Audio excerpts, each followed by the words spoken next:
Bonjour Lilian Thuram. Bonjour. Vous avez la crève vous aussi? Un petit peu. Ben oui, mais voilà, c'est comme ça que de voyager tout le temps, comme vous le faites. On sait que vous êtes sur les routes souvent, et notamment pour animer la fondation que vous avez créée en 2008, la fondation Lilian Thuram, Éducation contre le racisme. Voilà qu'aujourd'hui, 21 mars, c'est la journée. Officiellement, le titre, c'est Journée internationale pour l'élimination de la discrimination raciale. Et nous voulions, avec vous, faire peut-être un peu un état des lieux de ce racisme en France aujourd'hui, dont Harry Roselmack disait au mois de novembre dernier que la France raciste est de retour lors d'une tribune dans Le Monde. Mais vous voilà ici aussi, parce que, sous le bras, une bande dessinée publiée chez Delcourt et Mirage, Notre Histoire, bande dessinée scénarisée et dessinée par Jean-Christophe Cabu et Sam Garcia, qui raconte le Lilian Thuram, né à la Guadeloupe, d'avant le foot, de presque juste avant le foot, hein, c'est la petite enfance de 0 à 9 ans.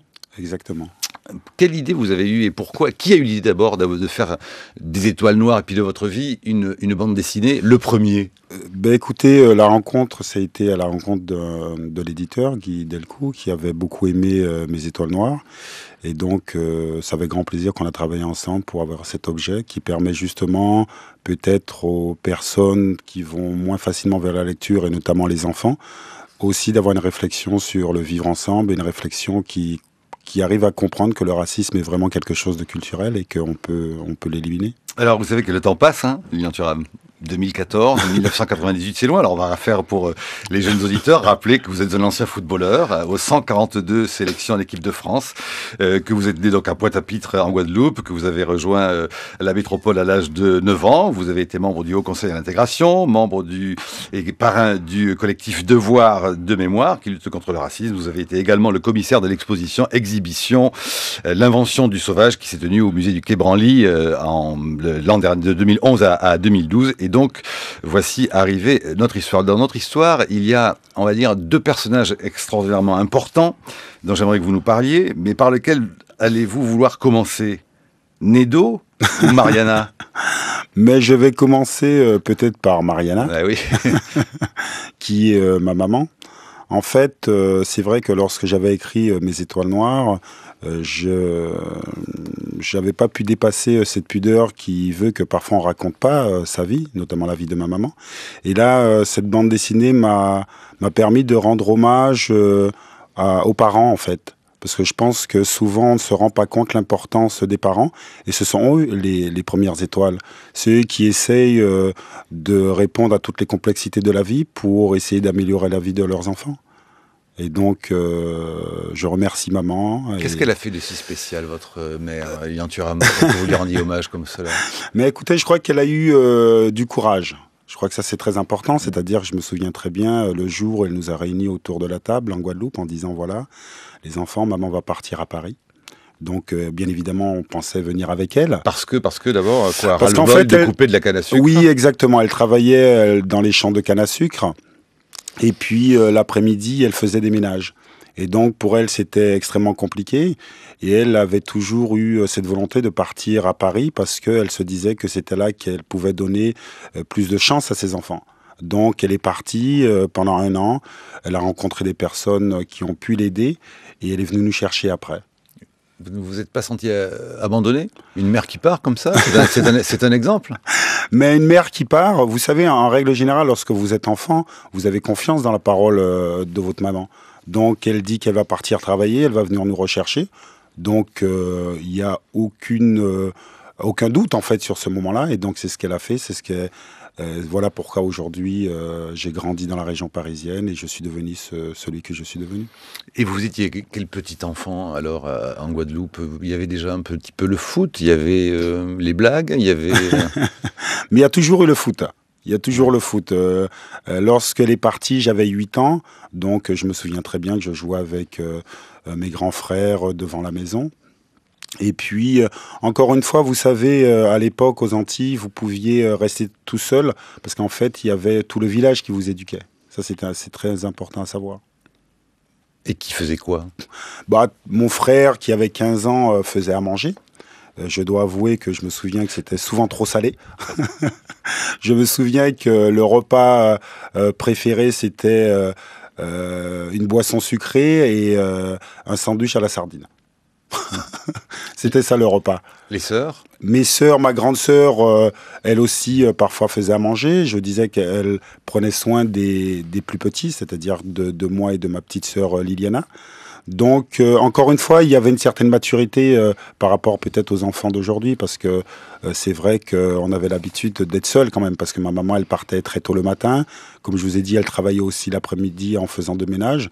Donc, nous étions assez matures pour s'occuper de nous. Alors, à cette époque-là, il n'y a pas de racisme? Ben écoutez, non. Parce que la grande majorité des enfants, nous avions la même couleur de peau, donc je m'étais même pas pensé noir. C'est en arrivant dans la région parisienne en 1981, à Bois-Colombes, où pour la première fois on m'a interpellé sur la couleur de ma peau, parce qu'à l'époque il y avait un dessin animé où il y avait deux vaches. La noiraude. Exact. Une vache noire très très stupide qui s'appelait la noiraude, et une vache blanche très intelligente qui s'appelait Blanchette. Et certains de mes camarades m'ont appelé du nom de cette vache, et je me souviens très bien, j'étais triste, je rentre à la maison, je demande à ma mère pourquoi en fait la couleur noire était vue aussi négativement, et elle me répond en me disant tu sais mon chéri, c'est comme ça, les gens sont racistes, ça ne va pas changer. Et je dois avouer que c'est pas une très bonne réponse pour un enfant de 9 ans, et donc à partir de ce moment-là, j'ai dû essayer de comprendre le pourquoi du racisme. Et en fait, j'ai compris que c'était vraiment lié à l'histoire, et que le racisme était avant tout quelque chose de culturel. C'est-à-dire, pendant des siècles, on a mis en place des hiérarchies entre les personnes selon leur couleur de peau.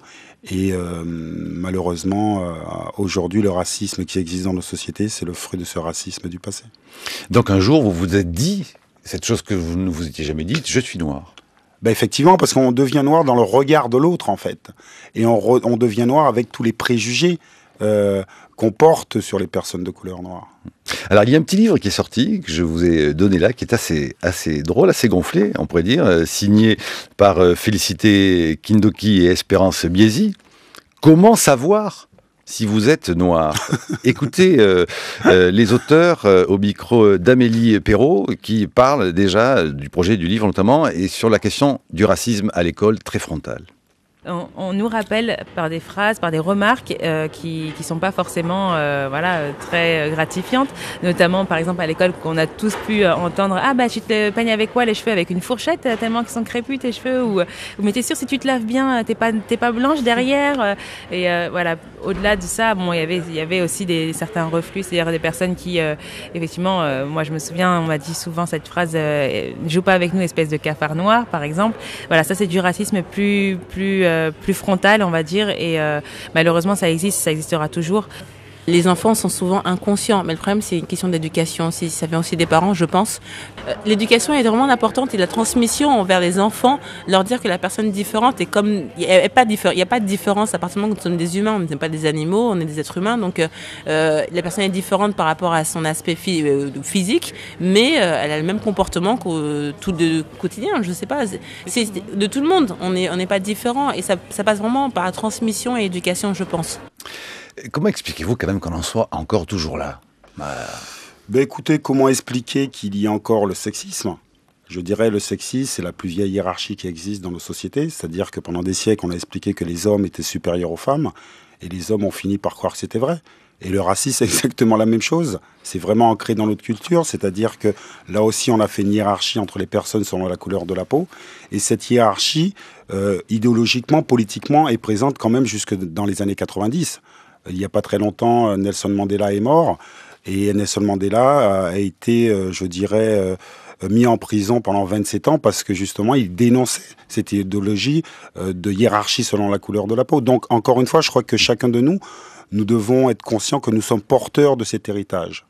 Est-ce que toutes les manières de combattre le racisme sont bonnes? Est-ce qu'il peut y avoir des maladresses ou ce qu'on appelle parfois le politiquement correct? Je voudrais là aussi redonner la parole à Félicité Kindoki et Espérance Biesi, qui dans leur chapitre travail de leur livre rapportent une anecdote, celle d'un patron qui, en entretien avec un noir, fait venir une employée noire pour montrer qu'il n'est pas raciste.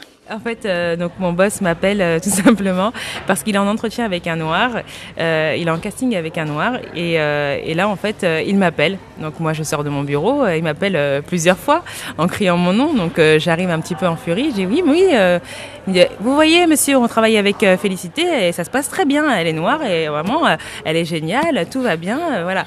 Et là je me suis dit waouh. Il m'a appelé pour ça, quoi. Voilà, et c'est vrai que c'est... Et en fait, le problème, c'est que les gens ont toujours besoin de se justifier. Quand on connaît un noir ou qu'on rencontre un noir, ben, j'en connais un autre si vous voulez. Oui, c'est bien, et alors? Et si je peux rajouter aussi, et au travail, le seul souci qu'on peut rencontrer, le seul souci, je dirais pas ça, c'est plutôt dans mon cas, c'était toujours la demande de mes origines. Donc, je viens d'où? D'abord, c'est la ville, on en joue, on en rigole, mais quand la personne veut avoir vraiment plus de précision, parce qu'elle voit qu'il y a vraiment une différence, à partir du moment qu'on a une peau un peu plus brune, elle se dit non, tu viens peut-être de quelque part d'autre. Et là, on se dit dans la tête, si tu veux savoir la ville d'où je viens, le pays d'où je viens, c'est ici, est-ce que c'est le pays de mes parents ou de mes arrière-grands-parents? Parce que moi, je me sens française et j'ai pas d'autre origine. Donc, c'est ça aussi le mal-être quelque part, c'est à chaque fois on fait référence, notre couleur doit être justifiée, toujours. Lilian Thuram. Ben écoutez, je pourrais aussi donner comme exemple, un jour, il y a un entraîneur qui vient me voir en disant, voilà, monsieur Thuram, il faudrait venir parler à mes joueurs parce qu'il y a beaucoup de jeunes blacks et j'arrive pas à leur parler. Et je leur dis, ben écoutez, je pense qu'il faut leur parler normalement. Oui, il a pas compris, je crois. Est-ce qu'on peut en rire parfois, comme le font Félicité Kindozi et Espérance Miesi? Tenez, regardez par exemple, elle parle, là, le livre, comment savoir si vous êtes noir, des hontes au supermarché, souvenirs. Ton daron te dit de venir avec lui faire les courses au centre commercial alors qu'il est sapé avec un jogging et des chaussures de ville sans chaussettes. Un samedi à 8h, ta mère t'envoie à Carrefour avec le caddie pour acheter 10 baguettes. Ta mère se casse le dos pour aller chercher les produits les moins chers tout en bas. Oui, en bas, là-bas. Ta mission, chercher les produits discount à bas prix. Résultat, disent-elles, on peut te recruter comme comparateur de prix. Tu achètes tout par lot pour profiter de la réduction. Tu attends 1000 ans que le caissier aille chercher de la monnaie parce qu'il te doit 1 centime. Et les marques et produits de qualité, tu connais pas. Question métaphysique, mais pourquoi le gars de la sécurité te suit tout le temps pendant que tu fais les courses? Oui, mais je pense qu'il faut en sourire, effectivement. Je dirais que c'est vrai que... Tout le monde n'y arrive pas à en sourire. Oui, mais je pense que encore une fois, on arrive à en sourire qu'on a dépassé certaines choses, qu'on a dépassé une certaine victimisation, qu'on a dépassé un mal-être du regard, parce que le mal-être est posé par le regard des autres. Et voilà pourquoi je pense qu'il faut en discuter, en parler et essayer de le dépasser. Parce qu'encore une fois, il y a des personnes qui peuvent rester dans la victimisation parce que l'histoire racontée est une histoire négative vis-à-vis des populations noires. Harry Roselmack, comme d'autres, n'a pas ri du tout quand on a comparé la garde des Sceaux, Madame Taubira, à un singe. Oui, mais là, c'est pas risible. Nous sommes d'accord. Mais ce qui est intéressant, encore une fois, c'est essayer de comprendre pourquoi la comparaison, souvent, se porte sur le singe. Parce qu'encore une fois, les scientifiques du 18e, 19e siècle ont fait une classification où les personnes de couleur noire étaient considérées comme le chaînon manquant entre le singe et l'homme blanc. Donc c'est pas anodin. Et c'est pour ça que je donne qu'il faut parler d'éducation, c'est-à-dire donner de la compréhension aux préjugés qui circulent dans la société. Les Noirs à la télévision, justement, une des questions qu'abordent Félicité Kindozi et Espérance Miesi. Les Noirs auparavant étaient toujours stigmatisés dans des rôles de délinquants, de sans-papiers, de marabouts, de videurs de boîtes, etc. Et c'est vrai que nous, on a vécu avec ça et on a grandi avec cette image-là. Et effectivement, comment savoir si on est noir en regardant la télévision aujourd'hui? L'image a quand même évolué, heureusement. On va dire qu'aujourd'hui, être noir, c'est un peu plus fun médiatiquement quand on voit un peu ce qui se passe dans la musique, dans les films américains et dans le sport aussi. Il faut surtout pas oublier, bien sûr. Mais ce qui nous manque encore, c'est vrai qu'on n'a pas encore beaucoup d'identification au niveau du cinéma ou du théâtre, par exemple, ou au niveau de la culture française, il manque encore cette image de personnalité noire quelque part. Et comment savoir si on est noir quand on regarde la télévision? Si vous avez pu réagir comme nous quand vous avez vu Harry Roselmack au JT de 20h sur TF1, le premier jour, c'est vrai qu'on était toutes comme des fous, comme des folles, et on s'appelait tous parce qu'effectivement c'était une réussite pour nous et c'était vraiment une certaine victoire dans un sens parce qu'effectivement on avait enfin une figure emblématique, positive et intellectuelle à l'écran. Lilian Thuram. Ben écoutez, effectivement, je crois que malheureusement, les décideurs, en règle générale, ont leurs propres préjugés. Et c'est pour cela que c'est une certaine facilité lorsque, par exemple, vous écrivez un scénario, vous enfermez les personnes de couleur noire dans vos propres préjugés. Et voilà pourquoi, encore une fois, il faut expliquer aux gens, non, voilà, je veux dire, la couleur de peau ne détermine rien, les qualités ou les défauts de quelqu'un et l'attitude de quelqu'un.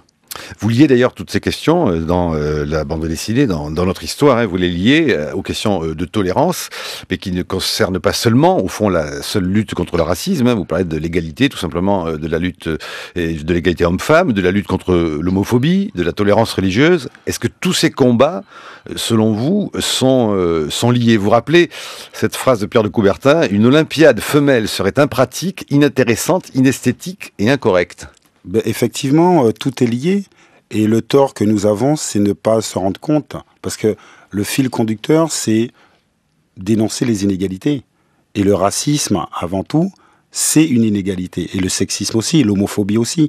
Et je crois que c'est très important de discuter avec les enfants en disant, voilà, lorsque vous allez avoir à juger quelqu'un, il faut dépasser la couleur de peau, dépasser la sexualité, dépasser la religion, le genre.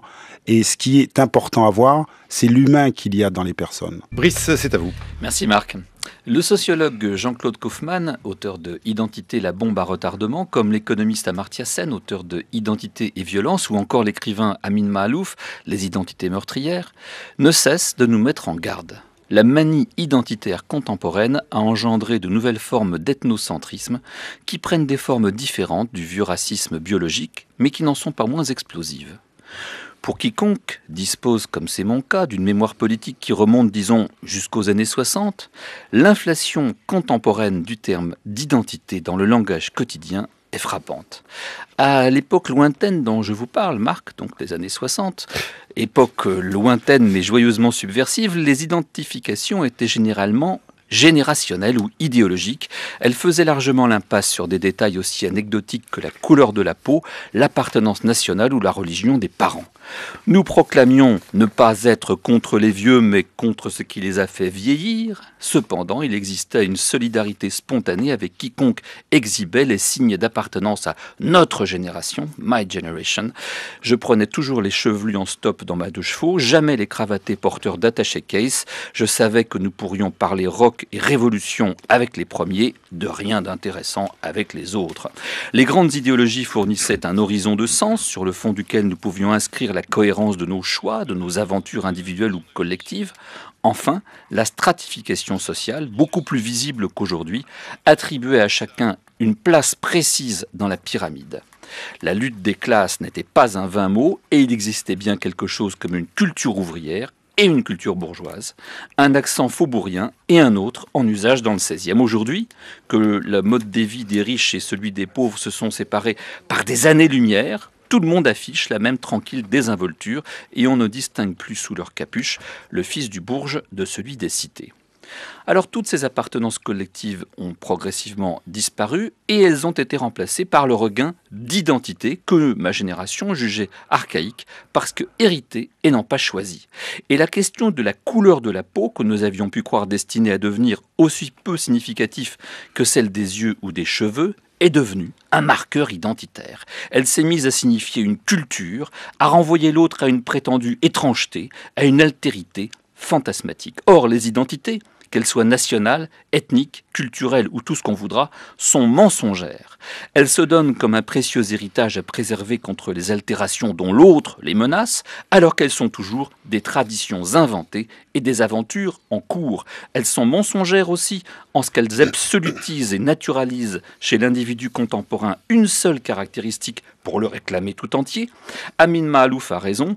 Aucun d'entre nous n'est seulement et absolument français ou algérien, serbe ou croate, noir ou blanc, catholique ou musulman, habitant de la cité Gagarine ou celle des Framboises, supporteur de l'OM ou du PSG. Tous, autant que nous sommes, nous avons plusieurs identités. Nous sommes tous impliqués individuellement dans des identités et des types variés, selon le contexte, écrit Amartya Sen.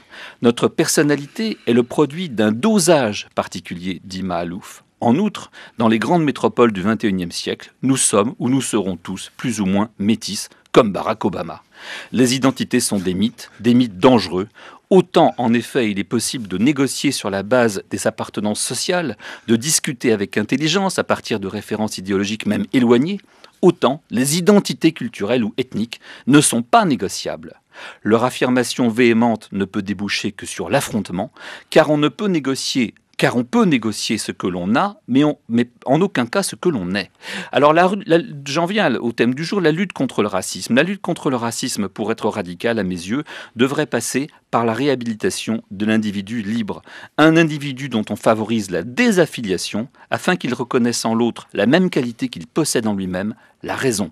La lutte contre le racisme passe par un retour aux Lumières et non par la reconnaissance des soi-disant identités collectives. Et c'est pourquoi, à mon avis, nombre d'associations antiracistes se trompent de combat. Voilà, il y a, Dieu sait s'il y a débat sur ces questions. La chronique de Brice Couturier à retrouver sur franceculture.fr. Lilian Thuram. Ben écoutez, tout d'abord, je pense que dans les années 60, il y avait beaucoup plus de racisme qu'aujourd'hui. Ça, c'est important de le savoir. C'est-à-dire que il y avait l'apartheid, il y avait la ségrégation aux États-Unis. Je parle de la France. Oui, mais je pense que la France ne peut pas être en dehors d'une culture mondiale. C'est impossible. Je pense que effectivement, encore une fois, je pense que les choses étaient plus compliquées, par exemple, pour ma maman qui est née en 1947, que pour moi aujourd'hui, et je l'espère pour mes enfants. Donc ça veut dire que nous sommes quand même dans une amélioration des choses. Ça, c'est très important à le dire. Et je pense qu'effectivement, l'identité est très importante. La réflexion sur l'identité. Effectivement, je pense que trop souvent, nous avons tendance à oublier que l'identité est mouvante. C'est-à-dire que l'identité que j'ai aujourd'hui à 42 ans ne sera pas la même à 60 ans et n'était pas la même à 15 ans. Et je pense que l'identité d'un pays est comme ça aussi, est changeante et il faut l'accepter. Effectivement, je suis entièrement d'accord avec vous. Il faut renvoyer à l'identité personnelle. Ça, c'est extrêmement important. Mais en même temps, pourquoi on renvoie souvent les gens à leur identité selon leur couleur de peau ou selon leur genre ou selon leur sexualité? Et là intervient la notion de culture. Et je crois qu'encore une fois, tant qu'on ne comprendra pas que ces hiérarchies sont liées à notre culture, on ne pourra pas les dépasser.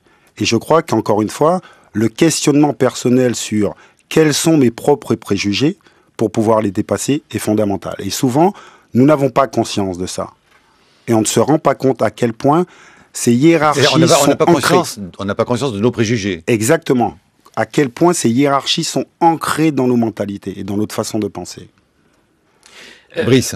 Moi, je ne vois pas comment on peut dire en même temps qu'il faut promouvoir les identités parce que certaines ont été menacées, ont été minorisées, ont été méprisées, et en même temps dire qu'on renvoie les gens à leur identité. Ou bien on fait la promotion des identités et à ce moment-là, on se condamne à ce que le regard de l'autre sur soi vous attribue cette identité et ne voit pas l'individu qui est derrière, ou bien on déconstruit ces identités une fois pour toutes, on faisait comme dans les Lumières, et on voit que derrière ces identités, en réalité, ce sont des identités inventées. Il n'y a pas d'essence qui tienne à une couleur de peau ou à la forme des yeux, je veux dire. Je parle du racisme anti-asiatique. Mais je pense que vraiment, il y a un problème, c'est qu'il faut savoir vraiment où on se situe. Est-ce qu'on se situe du côté de la promotion de l'individu contre ses identités, carrément l'arrachement comme il invitait les Lumières et la Révolution française. Après tout, la Révolution française aussi, il y avait des identités qui étaient très très profondes, celles des provinces. On a demandé aux gens d'arrêter d'être des Bretons ou des Occitans et d'être des Français. Et par là, de viser à l'universel. Est-ce qu'on ne devrait pas faire le même travail aujourd'hui plutôt que d'enfermer les gens dans leurs identités, même si c'est pour les valoriser? Non, encore une fois, je pense qu'il faut essayer de comprendre pourquoi on enferme les gens sur des identités qui n'existent pas. C'est ça la vraie problème. C'est ce que fait Nédo dans le livre, dans la bande dessinée. C'est-à-dire, effectivement, il y a des personnes qui pensent qu'il y a une identité noire. Mais est-ce qu'il y a une identité blanche? Non. Et je dis encore une fois, ce qui est important, c'est comprendre qu'effectivement, culturellement, nous sommes enfermés dans le fait de regarder l'autre personne à travers la couleur de peau.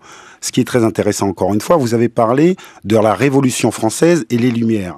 Il faut savoir quand même que les philosophes des Lumières n'ont pas remis en cause cette hiérarchie selon la couleur de la peau. Ça, c'est très important. Et je crois que nous devons la faire.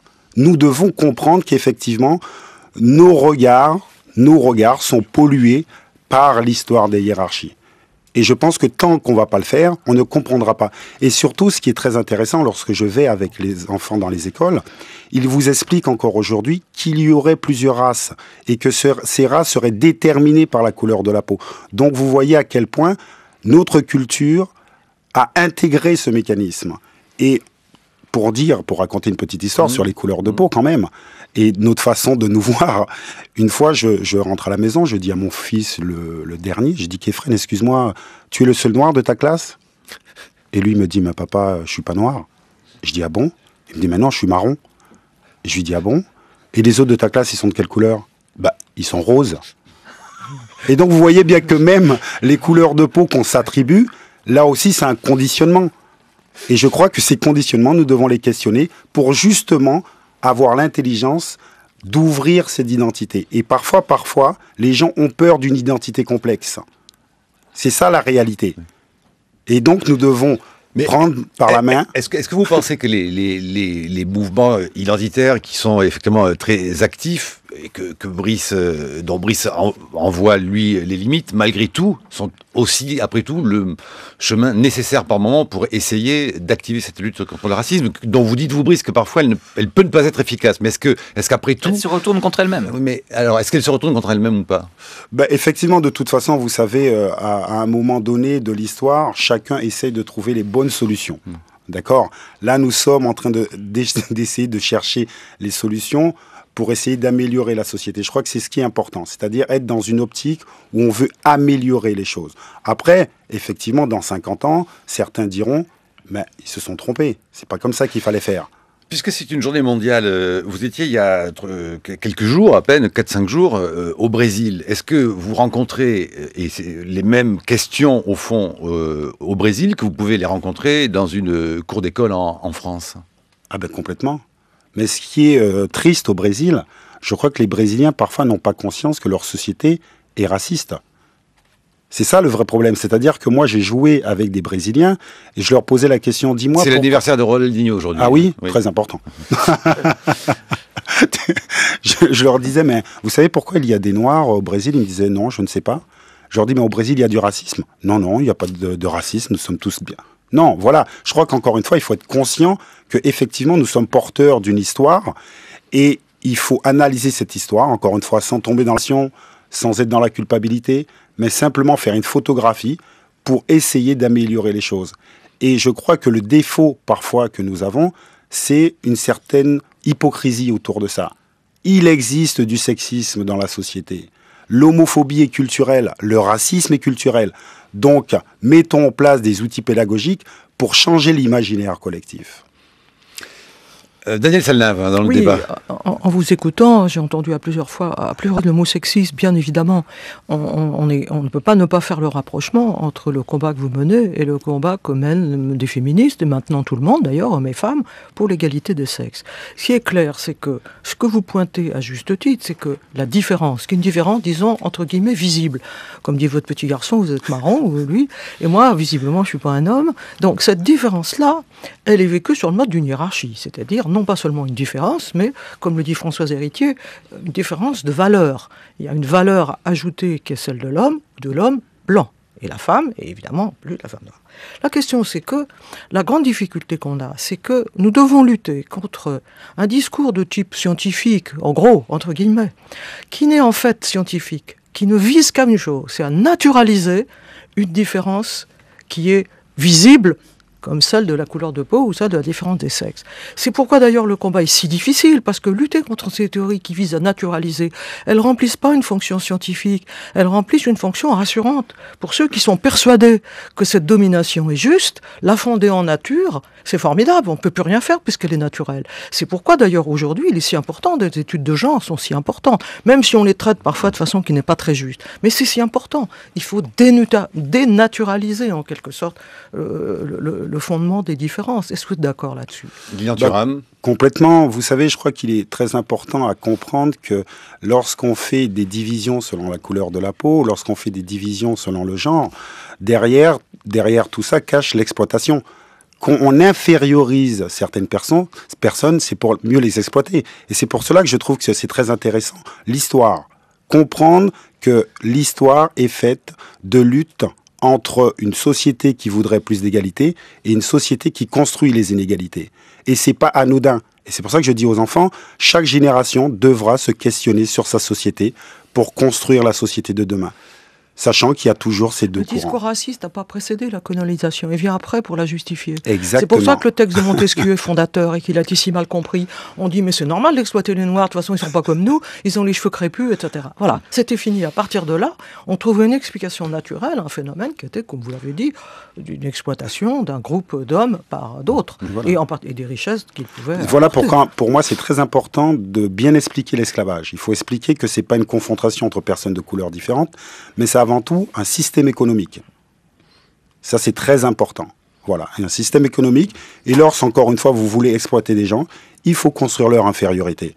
Et donc, il fallait construire l'infériorité des personnes de couleur noire. Et on l'a construite pendant si longtemps que c'est devenu culturel. Et de génération en génération, oui, vous êtes les femmes de la vie publique, vous dites, bah, de toute façon, elles ont un cerveau plus petit, et elles résonnent à travers leur utérus. Donc, de toute façon, on ne peut pas les mettre à la tête de l'État ou dans des fonctions dirigeantes. C'était le discours. Bon, la question, c'est quoi? C'est un travail, cela dit, sans fin. Vous dites que vous y voyez des progrès, Lilian Thuram, enfin, tout de même, les chiffres contre le racisme ne sont pas très au beau fixe. Hein, d'ailleurs, que les menaces à caractère raciste, xénophobe ou antisémites en 2011-2012. En 2012, ont connu une augmentation de 23%, selon le dernier rapport de la Commission nationale consultative des droits de l'homme. Donc il y a cette action que vous faites là, que vous faites tout le temps, d'aller dans les classes. Mais on pourrait se dire tout de même, par exemple, moi je me souviens, Xavier Delaporte, 98, c'était la France black blanc-beurre. Les problèmes semblaient réglés. Le racisme avait disparu grâce à une victoire de football et notamment, entre autres, une bonne action de notre invité du jour. Deux bonnes actions. Deux bonnes actions de notre invité du jour. Mais la question que je me posais, elle est effectivement celle-là, mais elle touche à la fonction du foot là-dedans. C'est une fonction qui me semble très ambiguë. Vous êtes resté proche, évidemment, du milieu du foot. Ah oui, bien sûr. Voilà, donc c'est une fonction qui me semble très ambiguë, parce qu'à la fois, c'est un lieu de promotion des Noirs, des Arabes, etc., des minorités en France. Bon, voilà. Donc vous avez été un des exemples, mais il y en a plein d'autres. Et effectivement, 98, quand vous avez sur les Champs-Élysées des centaines de milliers de gens qui crient Zidane président, c'est quand même quelque chose. C'est un truc, quoi. Bon. Et par ailleurs, le foot, l'image qu'il donne dans le rapport de race, si on peut dire, enfin voilà, avec les guillemets qu'on peut y mettre, c'est aussi quelque chose de très étrange. C'est-à-dire, c'est quand même globalement des équipes avec des Noirs et des Arabes qui sont dirigées par des Blancs. C'est quand même ça. Il y a très peu d'entraîneurs noirs. On n'en connaît pas beaucoup, comme Boiré en France, il n'y en a pas des masses. Donc c'est très étrange comme ça. Ça recompose. Ça, à la fois, c'est un lieu de promotion, et en même temps, c'est un lieu où c'est des vieilles images qui se reproduisent. Et je voulais savoir quel est votre sentiment par rapport au rôle du football dans cette problématique large. Lilian Thuram. Tout d'abord, le football n'est pas un monde en soi. Je dirais, le football est à l'image de la société. Effectivement, ce que vous dites, c'est vrai. Mais là aussi, pour changer les choses, il faudrait aussi des entraîneurs qui vous disent, en tant que joueur, c'est possible pour vous aussi. Parce qu'effectivement, il y a beaucoup de joueurs qui sont de couleur noire, mais très peu d'entraîneurs. Ouais, et pourquoi ça? Pourquoi les joueurs noirs ne deviennent pas des entraîneurs? Parce qu'en règle générale... Parce que Thuram, il a préféré aller dans les écoles, lui. Oui, voilà. Mais en règle générale, quand même, je pense que vous avez cette intelligence à savoir les probabilités de réussite. C'est pas stupide. C'est-à-dire qu'à un moment donné, s'il y a des gens qui vous ressemblent là, vous dites, c'est possible pour moi aussi. Et si vous savez que ça va être très, très compliqué, eh bien, il y a des fois, vous ne le faites pas. Voilà pourquoi mes étoiles noires, pour moi, c'est extrêmement important. C'est qu'à un moment donné, il faut donner des étoiles de toutes les couleurs et de tout genre pour que les gens puissent se dire, voilà, moi aussi, je peux devenir ça. Donc, discrimination positive ? Écoutez, il faudrait avoir une vraie réflexion. Mais avant la discrimination positive, je crois que ce serait intéressant de pouvoir avoir la capacité de faire une photographie réelle de la situation. C'est-à-dire qu'aujourd'hui, nous parlons du nombre d'entraîneurs qui ne seraient pas blancs. Il faudrait être capable de donner un pourcentage. Dire, voilà, il y a 0,01%, 2%, 3%. Parce que sinon, on discute sans fin. Vous voyez ce que je veux dire ? Bien sûr. Mais c'est un problème très compliqué, la question de la statistique, alors dite ethnique. Enfin, vous savez que c'est au sein des sciences sociales, c'est un débat qui est très, très compliqué. Ben, c'est pas si compliqué que ça. C'est-à-dire, soit on a une volonté politique de le faire ou non. Mais encore une fois, la meilleure façon de changer les choses, c'est d'avoir une photographie. C'est-à-dire, si demain on vous dit, tiens, c'est bizarre, il y a tant de pourcents de joueurs de couleur noire et 0,01% d'entraîneurs. Donc là, vous vous dites, tiens, il y a un problème, on va pouvoir travailler, qu'est-ce qu'on va mettre en place pour changer les choses. Mais si vous parlez sans fin, il n'y a pas de photographie. Et globalement, vous seriez pour l'extension de la statistique dite ethnique à l'ensemble des champs de la société? Moi, ça ne me dérangerait pas. Pour avoir une photo. Pour avoir une photo, pour savoir de quoi on parle, tout simplement. Certains l'ont proposé, se sont fait taper sur les doigts dans le domaine des sciences sociales, Brice Couturier, comme Yves Lagrange. C'est considéré comme pas républicain. Parce que pourquoi on prend ce critère de la couleur de peau? On pourrait en prendre quantité d'autres. Aujourd'hui, il y a effectivement une cristallisation des identités culturelles au cours de cette question de couleur de peau ou cette question de genre. Mais pourquoi pas des tas d'autres? Par exemple, est-ce que vous préférez les Beatles ou les Rolling Stones? Vous voyez ce que je veux dire? Vous voyez ce que je veux dire? Enfin, encore une fois, aux yeux des gens de ma génération, qui étaient honnêtement, contrairement à ce que vous disiez tout à l'heure, absolument colorblind. Je me souviens dans les festivals de rock, le fait que quelqu'un soit noir ou juif n'avait strictement aucune importance, aucun intérêt. Par contre, être trotskiste, anarchiste, maoïste, ça c'était déterminant. Et encore une fois, préférer les Pink Floyd à Frank Zappa, ça aussi c'était déterminant. Vous voyez ce que je veux dire? Vous voyez, les identités, elles se recomposent selon les époques, autour de questions qui changent. Donc, qui nous dit qu'aujourd'hui, cette affaire de couleur de peau qui est redevenue extrêmement déterminante ne sera pas totalement oubliée dans 20 ans et sera remplacée par d'autres qu'on n'imagine même pas aujourd'hui? Écoutez, je pense que sincèrement, la couleur de peau était plus discriminante à votre époque. Je vous assure que non. Non, je n'ai pas vécu à votre. La preuve, c'est que c'est après coup que je me suis souvenu que certains de mes copains étaient noirs. À l'époque, je n'en étais même pas conscient. Je n'en étais même pas conscient. Je ne parle pas de vous individuellement. Je parle d'une société. Nous ne sommes pas en train de faire des cas particuliers. Je parle d'une société.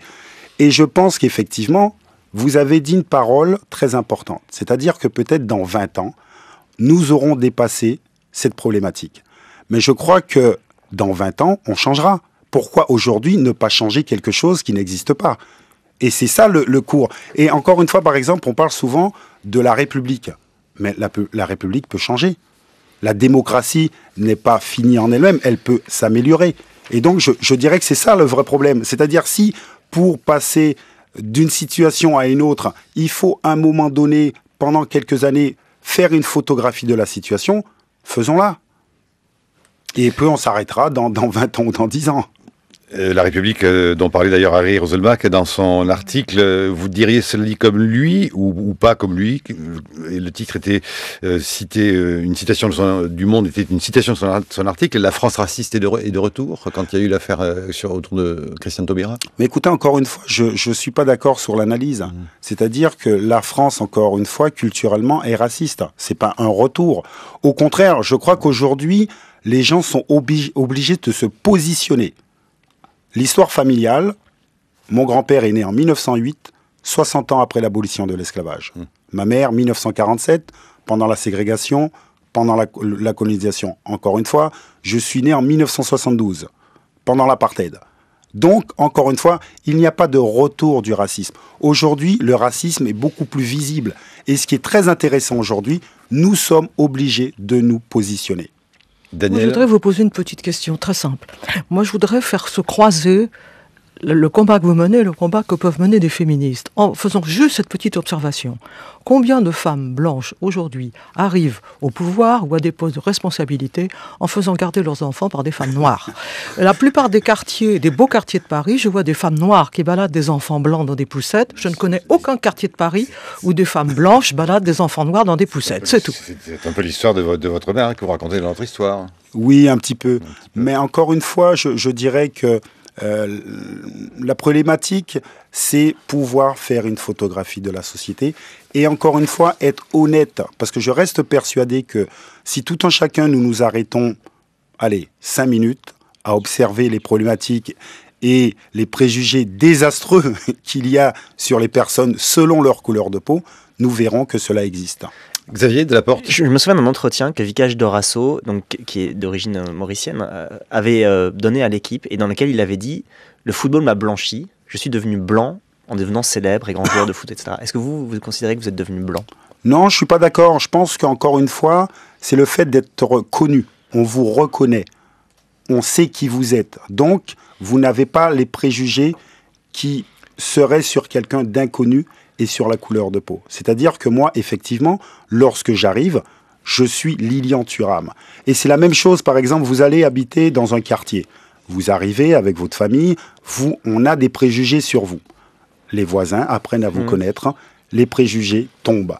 Par contre, une autre famille arrive, comme vous, les préjugés recommencent. Et donc, en fait, c'est ça, c'est-à-dire reconnaître l'autre. Et effectivement, lorsque vous êtes joueur de foot, vous passez à la télé, c'est beaucoup plus facile. Mais vous savez, il y a des fois, on ne me reconnaît pas, et les là, préjugés reviennent. Vous redevenez noir. Exactement. Parce que dans l'inconscient collectif, c'est pas anodin d'être de ma couleur de peau. C'est chargé historiquement. C'est chargé historiquement.